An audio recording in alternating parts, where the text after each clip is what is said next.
रुपाली चाकणकर या सुनेत्रा पवारांच्या भेटीसाठी देवगिरीवर दाखल झाल्यात। मुख्यमंत्र्यांनी राजीनामा देण्याचे निर्देश दिल्यानंतर चाकणकर आता सुनेत्रा पवारांच्या भेटीला पोहोचलेत। सध्या अशोक खरात प्रकरणामध्ये चाकणकर अडचणीत आलेले आहेत। राजीनामाही त्या देण्याची शक्यता आहे। काही वेळापूर्वीच मुख्यमंत्र्यांची भेट त्यांनी घेतली आणि आता त्या देवगिरी बंगल्यावर दाखल झाल्यात।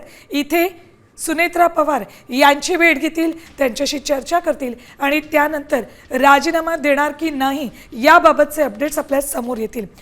तर देवगिरी बंगल्यावर त्या दाखल झाल्या त्यावेळची दृश्य रुपाली चाकणकर अखेर इतक्या मोठ्या प्रमाणात गंभीर आरोप झाल्यानंतर आज मुख्यमंत्र्यांची भेट घेऊन देवगिरी बंगल्यावर दाखल झाल्यात आणि इथे त्या सुनेत्रा पवार यांची भेट घेतात। त्यांच्यासोबत गेल्या 10 ते 15 मिनिटांपासून त्यांची चर्चा सुरू आहे। या चर्चेअंती कदाचित त्या राजीनामा देत आहेत की नाही याबाबतचे अपडेट्स समोर येतील। तर त्याआधी रुपाली चाकणकर यांनी मुख्यमंत्री देवेंद्र फडणवीस यांची भेट घेतली। या भेटीमध्ये मुख्यमंत्र्यांनी चाकणकर यांना राजीनामा देण्याचे आदेश दिले तशी माहिती सूत्रांनी दिली। खरात सोबतचे फोटो आणि व्हिडिओ व्हायरल झाल्यानं चाकणकर अडचणीत आल्या। अशात मुख्यमंत्र्यांनीही या प्रकरणाची गंभीर दखल घेतली आणि चाकणकरांना राजीनामा देण्याचे आदेश दिलेत। सूत्रांनी ही माहिती दिली आहे। रुपाली चाकणकर यांनी मुख्यमंत्र्यांची भेट घेतली।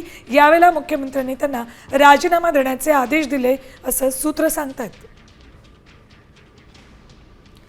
तर मुख्यमंत्री फडणवीस आणि मुंबई पोलीस महासंचालकांच्या भेटीनंतर चाकणकरांनी सोशल मीडियावर पोस्ट केली।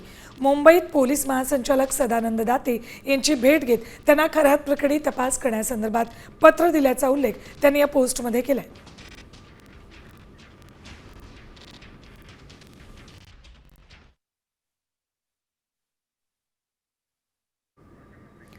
तर आज मुंबईमध्ये पोलीस महासंचालक सदानंद दाते यांची भेट घेत त्यांना राज्य महिला आयोगाच्या वतीनं पत्र दिलं।